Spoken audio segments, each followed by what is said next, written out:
Finally. Iya Mbak, gue tuh antusias banget Mbak sama sesi kali ini gitu, karena kan kita mau ngebahas tentang digitalisasi pendidikan di era new normal ya. Jadi kayaknya tuh agak digitalisasi deh kan, Apa ya gitu kan, digitalisasi era new normal, pandemi is gitu kan, membosankan, ini udah kayak apaan gitu kan. Dan pendidikan, gue punya ponakan yang kasihan loh, dia tuh baru masuk SMP kan, jadi pas pandemi terus pas kebetulan dia baru masuk SMP, dan kan baru masuk sekolah kan, pengen kan fun, ketemu temen banyak, kayak gitu, cari-cari kelas, ingat nggak sih dulu kan? Kayak gitu kan. Terus dan dia sampai sekarang tuh masih belum kenal deket sama teman-temannya gitu, karena oke sih memang sudah menggunakan pembelajaran online, tapi ya terbatas dengan laptop dan handphone ini. Ya nggak bisa kan, kalau ketemu langsung mungkin lebih feelingnya beda gitu. Jadi kayaknya nih ngena banget gitu sama sekarang ini digitalisasi pendidikan di era new normal gitu. Cuman siapa kamu? Siapa saya? Ngomong apaan? Ngomong apa sama siapa gitu kan, kita harus tahu juga gitu. Jadi sebelumnya kenalin dulu nih teman aku, Mbak Mala. Monggo Mbak, perkenalkan diri. Oh siap. Gue Mala, temennya Mbak Igi. Udah lama kita kali ya temenannya. Cukup, jangan jauh-jauh lamanya, karena bahas pendidikan nanti bahas zaman sekolahan gitu kan. Repot ya. Sejam Nanti bahas kelar mantan. nanti. Jangan. Oke, gimana Mbak? Mungkin bisa jelasin dulu gitu, apa nih yang aku tahu kan lo sekarang di Visonic. Ya, gue Visonic. sekarang di Visonic Indonesia sebagai education consultant-nya. Gitu. Dan emang kenapa education consultant, gue juga udah berkecimpung lah ya di dunia pendidikan kurang lebih 7 tahun. Udah cukup lama, dari 2014. Bagus lu gak jadi guru ya kan? Jadi guru nanti itu deh banyak dede kecil. Terus gimana? Pernah gue Mbak Igi jadi guru. Oh gitu? Iya. Gue gak tau malah. Terus? Lo tau gak, gue ngajar anak umur 1,5 tahun. Oke. Saat masih baby masih pakai pampers, gue pernah ngajar tuh. Sampai ke usia yang adult pun gue pernah masuk sekolah lah, ngajar di sekolah formal. Tapi memang 2 tahun terakhir ini fokusnya udah bukan ke sekolah formal lagi, tapi kita ngelihat ke depan kan kayak teknologi nih menjamur ya di mana-mana, dan gue yakin udah jadi kebutuhan. Betul, udah bukan lagi barang tersier kan si teknologi itu sendiri. Apalagi dengan sekarang keadaan pandemi. Jadi gue bener-bener investment banget ke interest gue ke teknologi pendidikan. Gimana sih teknologi itu diutilize dengan sedemikian rupa untuk memajukan pendidikan, khususnya ya di negara kita yang luar biasa ini. Bener-bener, gitu kan.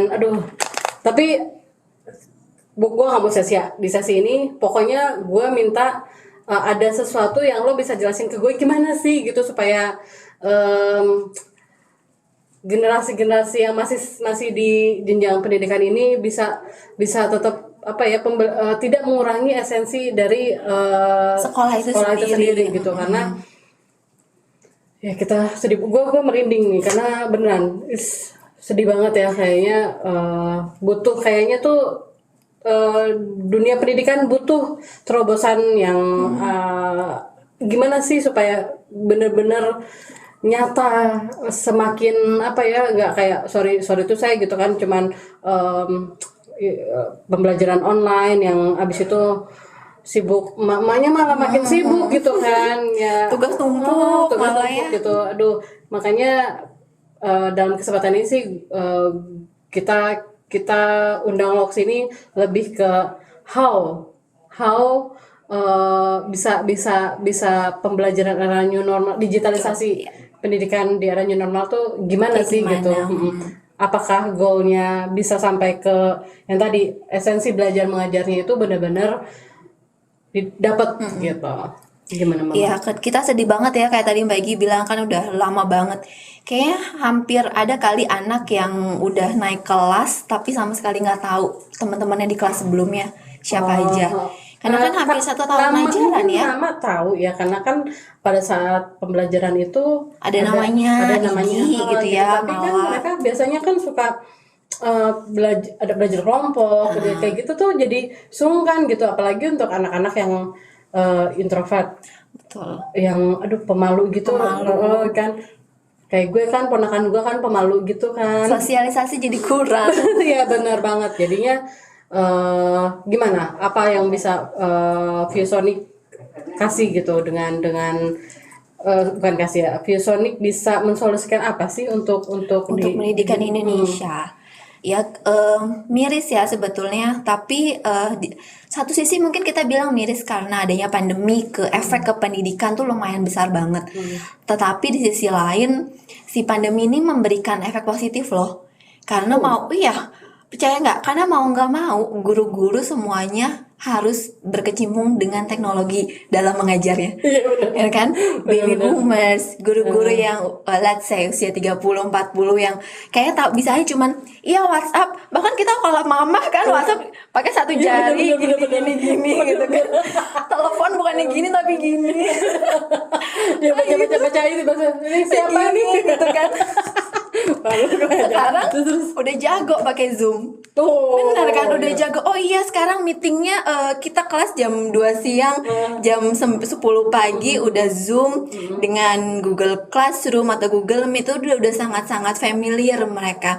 Artinya pandemi itu sebetulnya memaksa guru-guru untuk melek teknologi.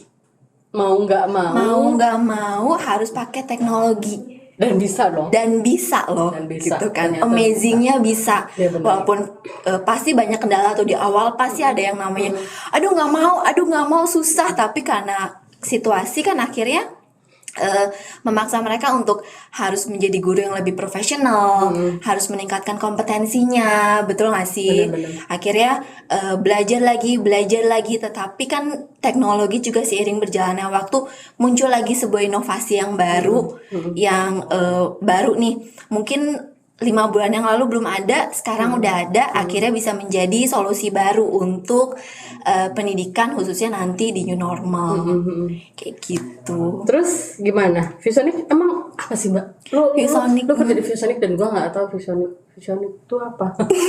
ViewSonic itu gimana? Maksudnya apa sih? Apa korelasinya tuh sama digitalisasi pendidikan di era new normal ini? Oke, jadi kita company yang memang memberikan solusi khususnya untuk pendidikan. Korelasinya dengan digitalisasi pendidikan adalah kita memberikan solusi-solusi untuk membantu pendidikan ke arah yang lebih baik dalam artian teknologinya. Jadi kita memberikan solusi untuk online learning.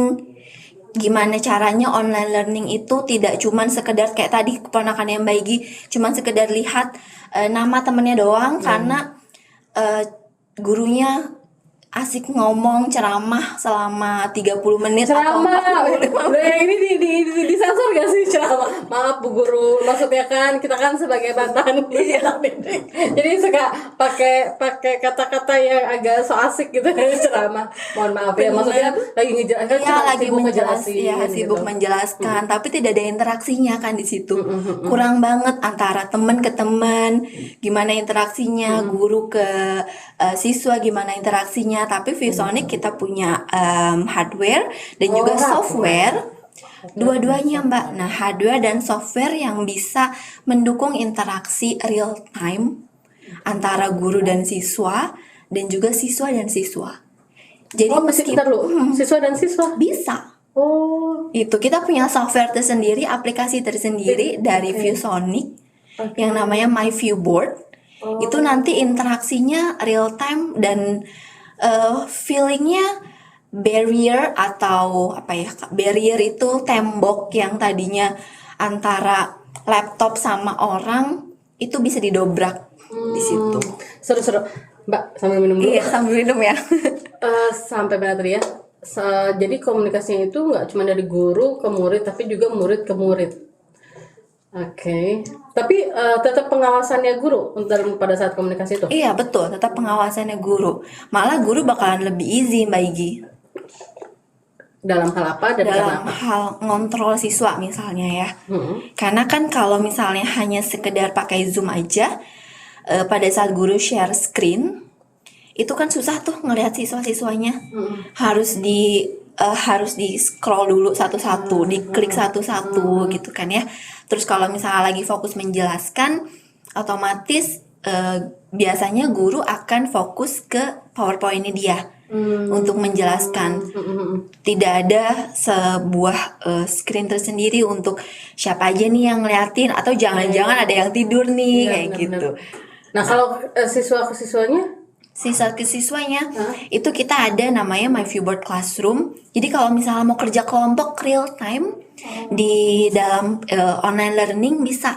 Jadi anak-anak Zoom juga ada ya untuk kita bisa bagi kelas, cuman kan break room, break room betul. Nah kalau di My Viewboard break roomnya itu nanti bisa langsung di sini kelompok A siswanya siapa, kelompok B, kelompok C, kelompok D. Mereka diskusi dulu nih sendiri nih. Tapi pada saat hasilnya selesai, semua siswa dari semua satu kelas itu bisa bareng-bareng lihat hasil dari setiap kelompok itu. Oke, sorry. Tapi ini ViewSonic ini tetap butuh semacam platform seperti Zoom dan kawan-kawannya itu gitu ya. Iya. Tetap butuh itu, cuman dia hardware, software, tapi softwarenya bukan untuk video conferencing. Bukan. Oke. Nah, kalau gitu tadinya sih gue pikir ViewSonic ini layar gitu, kayak gantiin papan tulis gitu, bukan? Iya. Papan tulis digitalnya ada yang bentuk hardware, ada yang bentuk software. Memang papan tulis tetap berbentuk papan tulis berarti. Tetap berbentuk papan tulis. Penasaran kan? Iya, penasaran banget. Pokoknya kayaknya nggak cukup. Belum ada nih Mbak Igi. Iya, nggak cukup satu sesi. Oke. Janji sama gue lo bakal bawain, tapi boleh nggak nanti sama kantor lo ya? Gue bawa itu contoh ya. Kayaknya tuh apa ya? Mungkin simulasi kali ya. Kalau ya, guru di kelas, gue jadi guru misalnya, terus gimana ngajar gue dengan ViewSonic dan juga software My Viewboard itu. Karena tuh honest gue belum nangkep sih apa sih maksudnya kok. Oke, tadi korelasinya pendidikan digital karena dengan teknologi yang lo punya ini, siswa dengan guru, siswa dengan siswa bisa tetap berinteraksi gitu. Tapi gue nggak puas dengan itu gitu. Gue butuh yang lebih lagi, mungkin karena ketidaktahuan gue nih, jadi kayak apa lagi sih gitu, kayak gue masih butuh sesuatu yang lebih apa ya, lebih dramatis gitu. Oke. Kalau ini kan tadi berarti kita bahas tadi tentang apa ya, masalah dalam pandemi ini dan solusinya tadi kan ya. Tapi lebih kalau gue bilang sih masih berupa wacana, karena lo baru ngomong nih kan ya. Nextnya kita akan coba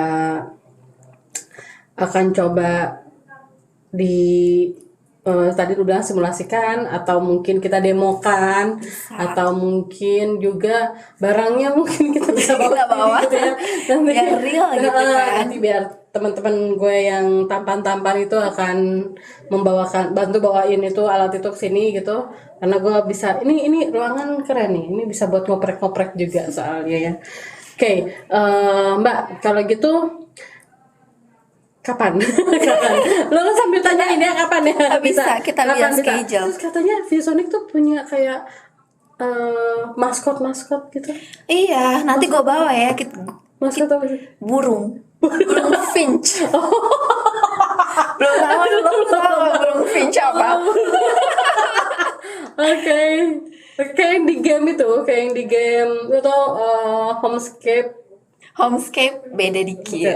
Beda. Ada burungnya. Ada burungnya juga. Okay. Beda burungnya. Kalau ViewSonic kita burung finch. 3 burung finch. Oh gitu. Dan itu tuh nanti bisa kita pamerin di sini. Bisa, nanti gue bawa ya. Oke. Tapi nggak minta gue jadi badut Finch ya kan? Ada juga kan? Gue gak kepikiran juga. Serius. Ada. Lu suka bikin event yang memang ada burung itu, burung Vince itu. Oke. Bisa. Oke. Tapi gue mau nanya deh Mbak Igi. Gimana? Wah, Pengalaman. gue ditanyain masa. Nanti nggak apa-apa ya. Kan gimana? Pengalaman lu sekolah dulu, apa sih yang paling lo inget Mbak Igi?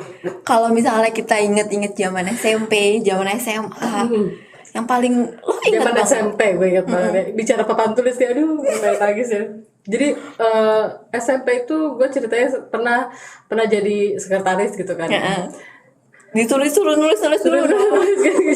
Gue senang kan jadi sekretaris, kayak wis gue sekretaris gitu kan. So ini kan so populer gitu kan. Terus tapi gila suruh nulis dong, lu tahu kan papan tulis tuh kan. Waktu itu masih papan tulis belum Masih kapur. Masih kapur. Oke. Zaman jahil ya banget. Terus kalau disuruh nulis, gue nggak tahu ini nanti gue mau nanya juga nih korelasinya sama si Visonic barang lo ini, nanti akankah bisa punya ini nih? Ntar lo gue ini terlalu antusias. Jadi itu kan papan tulis kapur gitu. Terus gue tuh nggak tahu kenapa kalau nulis pakai papan tulis tuh tulisannya Bagus. tulisannya tuh yang bikin teman-teman gue jadi pada males catat.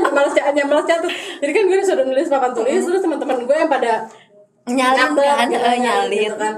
Terus kalau gue nulis tuh pada males catat, gak kebaca kan tulisan gue kan ya. Tapi kan gue lihat deh, gue kan mukanya dulu tuh gue tomboy kan, galak gitu kan. Jadi anak-anak suka males tuh, daripada dia cerewet gitu kan, jadi nulis tapi suka itu apa sih tulisannya dan gue lama-lama kesel kan, udah gue nggak mau nulis lagi dengan alasan tulisan gue tuh kalau di buku bagus, tapi kalau suruh nulis di papan tulis gitu kan beda. Gue bilang gitu. Jadi akhirnya ada sekretaris inilah backupan gitu ya, khusus cuman untuk Asisten nulis. lu nih. Enggak juga. Nanti protes lagi orang protes. Enggak, bukan, cuman dia seorang wanita yang berbaik hati untuk nge-backup gue urusan catat di papan tulis itu gitu. Cuman gue kebayang kalau misalkan nih dulu zaman gue SMP sudah ada Visonic dari lo ini gitu, kan gue jadi nggak bisa beralasan gitu, karena sebenarnya emang tulisan gue jelek. Jadi sebenarnya emang tulisannya jelek gitu kan. Jadi sebenarnya ya itu adalah teknologi yang tidak terlalu canggih itu membantu gue untuk bisa ngeles dari tulisan jelek itu gitu.